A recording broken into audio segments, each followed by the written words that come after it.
Hi there! How was your weekend? I hope it was nice and you're ready for your weekly check-in with me for the weekend recap. We're going to stop in a few other countries for this edition of the weekend recap, maybe a faster pace to this one as well, so let's do a quick tour, then we'll go to the regulars. And of course, you think I wasn't going to mention our new addition here to the set? Welcome to Michel Platini #2. That's his sort of working title, his working name for the moment. I'm willing to hear any suggestions that you guys might have. He's a lot smaller than the original Platini, okay? He's a little guy, but we'll get to watch him grow up into a beautiful palm. Right now, he's on a little stand. He's on a little bit of a booster seat. He's small, okay? That's gonna be the joy of checking in, in like a year or so and seeing just how much little Platini #2 has grown. A big congratulations is in order for Ajax, who were crowned champions of the Eredivisie this weekend upon dealing out a beatdown on FC Emmen. As has been the case all season long, Davy Klaassen played a huge role in Ajax's 4-0 win over Emmen. Klaassen has been incredible since returning to them. He scored his 12th goal and grabbed his 3rd assist. Those numbers are child's play when it comes to Dusan Tadic, however, as he assisted twice, taking his goal involvement up to 30 and 31 appearances, 16 goals, 14 assists, massive numbers for him. So Ajax have secured the title with 3 matches remaining, their second consecutive title, if you count the one they won back in 2018-19, as the 1920 season was of course abandoned. Besiktas are just a maximum of about 5 points away from securing the Super League title after they absolutely destroyed 6th place Hatayspor 7-0 this weekend. 4 goals from Canada's Kyle Larin, thank you so much, as well as goals from Babajide David, GK Nkudu, and Ridvan Yilmaz. But Fenerbahce has a match in hand, but Besiktas would have to put in a poor showing in their final 3 matches of the season in order to throw away this 8-point lead. The rivals Galatasaray, whom they play next, would absolutely love to postpone those title celebrations, wouldn't they? And Portugal is looking like it's a go for Sporting to snap their 19-year league title drought. This weekend they defeated Nacional 2-0, and with Porto and Benfica also winning, they have just a 6-point lead going into the final 4 matches. It's certainly closer than it has been at various parts throughout the season, as Sporting picked up, 3 draws in their last 6 matches, but they do remain undefeated and still boast the best defense in the league. I mean, it's just a matter of time. Massive encounter at the top of the Russian Premier League as Zenit took on Lokomotiv Moskva, who were on an 8-match winning streak coming into this clash of first Zenit versus second Lokomotiv.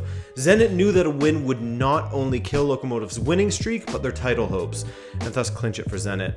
And they did so. Scoring after 90 minutes, Ziuba put Zenit ahead, and Lokomotiv fell apart after that, lost all momentum. They could feel the title slipping away, and Zenit continued to flourish in that second half, 3-0 by halftime, 6-1 at the end of it, and Zenit secured their 3rd consecutive league title, so congrats to them. The title race remains as tight as ever in Spain after this past weekend. Last weekend, Atletico Madrid had lost control of the title race as Barcelona had an opportunity to go top. An opportunity that Barcelona ultimately made a mess of after they allowed Granada back into the match from 1-0 down to 2-1 up for Granada. So, control is back in Atletico's hands, but this weekend it was Atletico who almost spurned a lead as they took on Elche, a team fighting for their life in La Liga. Suarez had a goal disallowed in the first half, but 5 minutes later, Yannick Carrasco got his 8th assist of the season as he set up, who else but Marcos Llorente for 1-0 Atletico Madrid.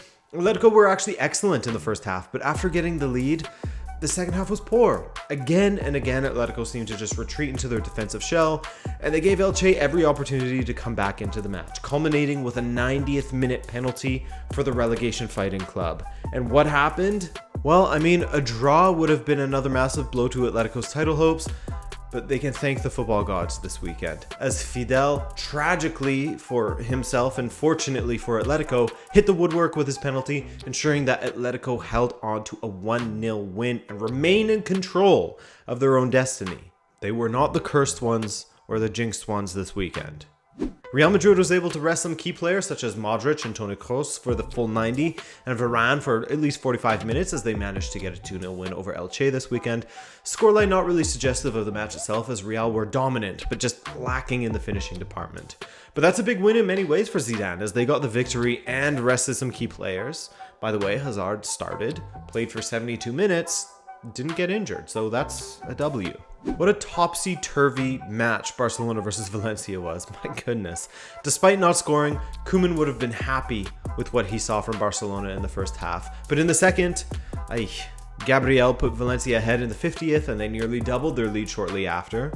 Okay, no problem.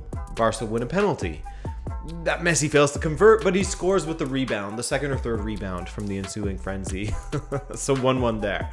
Griezmann, he doubles the scoreline for them, 2-1 after that. Then Messi steps up to take a free kick and absolutely buries it. In a 10-minute sequence, Barcelona went from 1-0 down to 3-1 up pretty much. Incredible free kick for Messi, the 50th direct free kick he scored in La Liga. So a bit of a scare for Barca later on as Valencia brought it to 3-2, but Barcelona hang on to the victory to ensure that they are right there for that final push in the title race. Speaking of which, let's look at the standings as Atletico Madrid have a 2-point lead over Real and Barca. Sevilla play today, so I'm not sure how they will do. I can't see the future, unfortunately. I'm sorry. But next weekend is where it's at. Atletico play Barcelona at Camp Nou, while Real Madrid hosts Sevilla. That's massive. Top four all playing each other. In the Premier League, we have Manchester United versus Liverpool get postponed after anti-Glazer protests spilled from outside Old Trafford to protesters actually making it onto the Old Trafford pitch, into the stadium. I mean, eventually they all got cleared out and the stadium was secured, but the match got postponed still. These fans have not been able to have their voices heard at all. They've fallen on deaf ears. The Glazers haven't responded to anything really. And they're trying to take some control back. So I think in that sense, in, some of the power and decision-making moving towards the fans, as Arsene Wenger said, it's a bit of a revolution that we're seeing happen in football these days, which is great to see. But regardless, there were plenty of other matches, such as Manchester City closing on the Premier League title with a 2-0 win over Crystal Palace. A big win for City as they were able to rest a few of their players, a few important players, giving the opportunities to the likes of, Benjamin Mendy, Nathan Ake, Fernandinho once again. I mean, he plays in important matches as well. Ferran Torres and Aguero, the latter two having scored on the day, which was great to see. And so if United lose against Liverpool, City will be champions. Whenever that United-Liverpool match happens.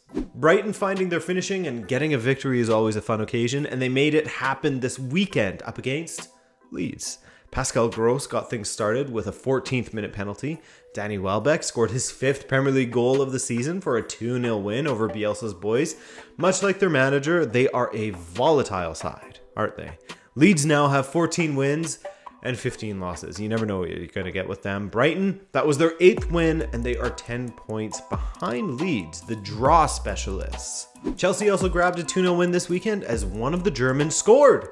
And it wasn't Timo Werner, unfortunately, though Werner did well in the passing categories, in the chance creation categories. After Mount set up Havertz's first goal, Werner set up the second just after the half, and he set up another great opportunity as well in the first half that was spurned by Hakim Ziyech, unfortunately. Ancelotti's Everton fell 2-1 at home against Aston Villa as Villa closed in on Arsenal in the standings, while Everton, they're seeing their Champions League hopes slip away. Europa is seeming like the much more realistic opportunity for them. Arsenal got a 2-0 win over Newcastle, ending the 4-match unbeaten run from Brucey's boys. Mohamed El Neni scored his first Premier League goal. Congrats to him. Yes, his first for Arsenal in the Premier League after signing for them in 2016. The second was scored by Aubameyang, who has scored a considerable amount more than El Neni in the Premier League. But it was his first in the Premier League since March 6th, so there you go. Spurs took on Sheffield United for Ryan Mason's second Premier League match in charge, and they stomped them. A hat-trick for Gareth Bale, who, it gets more and more confusing as to why he didn't play under Mourinho. Mourinho things, right? A goal for Son, who takes his tally up to 16 in the Premier League season. And now a quick look at the table here as City are on the brink of the title with 80 points to United's 67. Of course, that match in hand for United. Leicester are in danger of Chelsea overtaking them if they aren't careful, while Tottenham jump above West Ham, at least for the time being. The Bundesliga had a weekend off to make room for the DFB Pokal semi-finals. We had Borussia Dortmund taking on Holstein Kiel of the second Bundesliga, the team that famously ousted Bayern Munich this season from the competition in the second round. Well, Any thoughts of a fairy tale run to the final of the Cup were dashed in the 45 minutes of the first half, as Dortmund were already 5-0 up by that point. A brace for Gio Reyna and one apiece for Bellingham, Royce, and Thorgan Hazard. The opportunities continued for Dortmund in the second half, but the finishing just wasn't quite there. So 5-0 the final, Borussia Dortmund into the final. The other semi saw RB Leipzig going away to Werder Bremen, and despite learning their manager would be leaving them next season, Leipzig didn't go down the route of Eintracht Frankfurt and Gladbach in losing the match that followed the announcement. But I mean, it wasn't a comfortable one for them at all. After 90 minutes in which Leipzig largely dominated possession, but Bremen arguably had the better chances, Hwang Hee-chan scored in the 93rd minute of extra time, the first half of extra time. But in stoppage time of the first half of extra time, Bittencourt equalized for Bremen as they refused to let go. So it was 1-1 after the first half of extra time. That is until the 121st minute.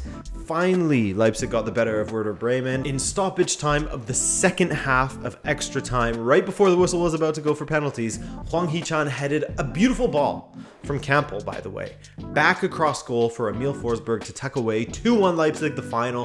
A heartbreaker for Werder, who, once you make it to the penalties, it's a 50-50 chance. Robbed of that opportunity, but a quality goal from RB Leipzig. So the final of the DFB Pokal will be played in about 2 weeks, the 13th of May, Borussia Dortmund versus RB Leipzig.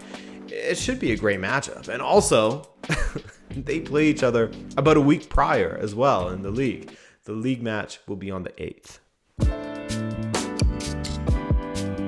The race is still incredibly hot in France, incredibly chaud. But first, on Friday, Marseille were held 1-1 against Strasbourg, a team dying for victories here as they get uncomfortably close to the relegation playoff spot. A great showing from Strasbourg, who defended well, but in the 86th minute, the substitute Dario Benedetto, who had been on the pitch for 3 minutes at this point, climbed high for a towering header that Matt Sells couldn't keep out. PSG took on Lens in one of their toughest tests to close out the season, and it's a test that they passed, despite resting players such as Di Maria, Mbappe, and Verratti for the most part as well. Neymar left his mark on this one as he scored about half an hour into this match, and about 30 minutes later in the 59th, he set up Marquinhos.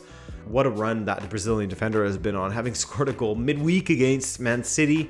2-1 the final for PSG, a bit touch and go at moments, but Icardi had a goal disallowed right at the end. They see through the 3 points. Lille played at home against Nice, who have had a mixed bag of results lately and on the season in general. After his heroics against Lyon and Lille's comeback victory last weekend, Burak Yilmaz was at it again against Nice. Jonathan David laid the ball back to Yilmaz, and a strike from 20 yards out curled into the bottom corner. Great finish from him.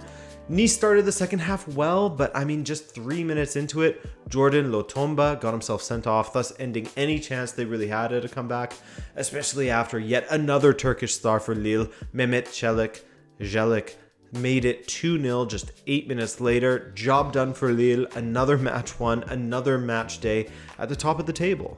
AS Monaco versus Lyon was an explosive match, especially after the final whistle, as this one went right down to the wire, and with the implications this result had on the title race, emotions were very, very high, weren't they? A bit of handbags at the end of this one, because I saw a couple of players getting red cards. But from the start, AS Monaco took the lead in the 25th as Wissam Ben Yedder set up Kevin Volland, Monaco's top scorers linking up there, but Memphis pulled one back in the 57th minute to make it 1-1.